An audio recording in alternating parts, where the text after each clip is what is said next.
रत्नागिरी में रहने वाली सौ कल्पना फाटक, इन्होंने सही आज्ञा से सही अनुभव लिखकर श्री साई सागर को भेजा था। वो इस तरह। सौ फाटक लिखते हैं, मेरा घर अब साई निवास हो गया है। परिवार के सभी लोग कहीं जाते हैं तो उदी लगाकर ही बाहर निकलते हैं। हमारे घर में रोज़ शाम 7 बजे श्री साई बाबा की आरती होती है। इस वजह से हमारा घर एक मंदिर बन गया है। बाबा की सेवा में मैं इतनी खुश हूँ कि मुझे टीवी देखना, सिनेमा देखना इसमें कोई दिलचस्पी नहीं है। बस घंटों तक श्री साई बाबा को देखती रहती हूँ। हमारे लिए सिर्फ एकमेव श्री साई बाबा सब कुछ है। इस सेवा और श्रद्धा से मुझे अनेकों सही अनुभव आए हैं। पैसों की प्रॉब्लम दूर हो गई है, लड़कियों को नौकरी लगी है, एक लड़की की शादी भी हो गई है। ऐसे ही सुख के दिन बीत रहे थे और एक दिन सपने में श्री साई बाबा आ गए। उनके हाथ में एक पेपर था। वो दिखाकर उन्होंने कहा, लिखो लिखो। मैं सपने से जाग गई, लेकिन वो शब्द मेरे कानों में घूमते रहे। मैं ज़्यादा पढ़ी लिखी न होने के कारण मुझे कुछ समझ में नहीं आ रहा था। इसलिए मैं अपने पहचान वाले ज्येष्ठ साई भक्त उषा अधिकारी से मिली और सपने के बारे में बताया। उन्होंने कहा, तुझे बाबा जो अनुभव दे रहे हैं वो लिख कर रखने के लिए कहा है। श्री साई बाबा को कीर्तन नामस्मरण बहुत पसंद थे, इसलिए तू उनके अनुभव ज़रूर लिख। मुझे वो सही लगा, लेकिन मुझे लिखने की कला नहीं थी। इसलिए मैंने अपने अनुभव उषा अधिकारी को बताए और उन्होंने अनुभव लिखना शुरू किया। उसमें से और एक अनुभव आपको बताती हूँ।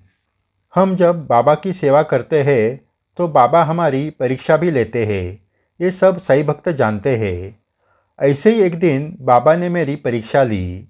एक दिन मैके से मेरे माँ ने कुछ दिन रहने के लिए मुझे बुलाया, लेकिन मैं जाने के लिए तैयारी नहीं थी, क्योंकि मैं रोज़ बाबा को नैवेद्य दिखाती थी।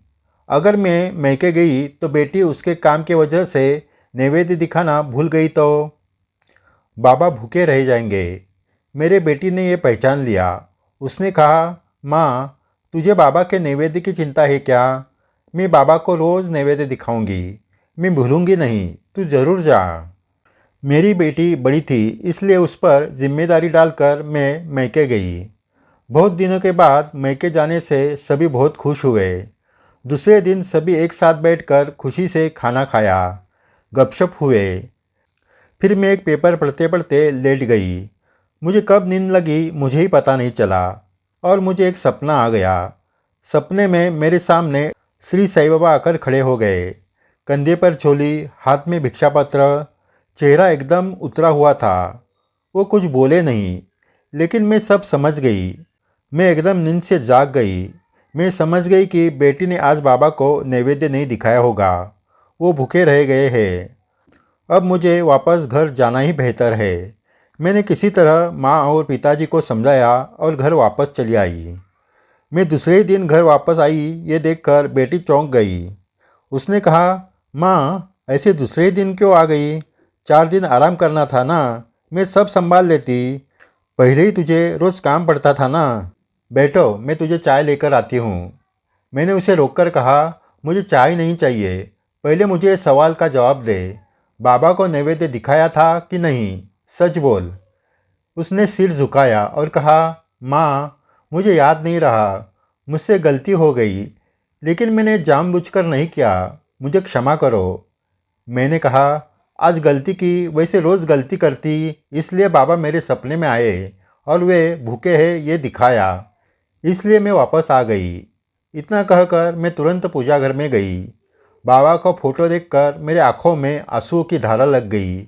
मैंने उनकी क्षमा मांगी। फिर रोज़ का नैवेद्य और आरती में मैंने कभी खंड पड़ने नहीं दिया। अब तो रोज़ सही चरित्र, सही हरिपाठ, सही महात्म्य इसका पठन भी चालू किया। श्री साई बाबा की लीला अगाध है। हम अज्ञानी लोग बाबा का महिमा क्या जाने, बस उनको शरण जाकर सेवा करते रहे, इसमें ही हमारा कल्याण है। साई भक्तों, पाठक जी का अनुभव हमें सीख देता है कि हम जो भी व्रत लेते हैं उसमें कभी भी खंड पड़ने नहीं देना चाहिए। आरती हो, नैवेद्य दिखाना हो या नामस्मरण करना हो, वो सब निरंतर करना चाहिए। काम धाम के व्यस्तता से सभी को रोज़ आरती करना या नैवेद्य दिखाना मुश्किल है, इसलिए हम निरंतर संभाल सके ऐसा ही व्रत लेना चाहिए। व्रत छोटा हो या बड़ा, अगर उसमें खंड पड़ता है तो बाबा आपको इसकी याद जरूर दिलाते हैं। जय साई राम। साईं बाबा के अनुभव आज भी भक्तों को आ रहे हैं। आगे भी ऐसे अद्भुत अनुभव आपको सुनाए जाएंगे। अगर आपने ये चैनल सब्सक्राइब नहीं किया तो ज़रूर कीजिए। वीडियो शेयर करके अपने बाबा की लीला सुनाएं। ये सही सेवा है। जय साई राम।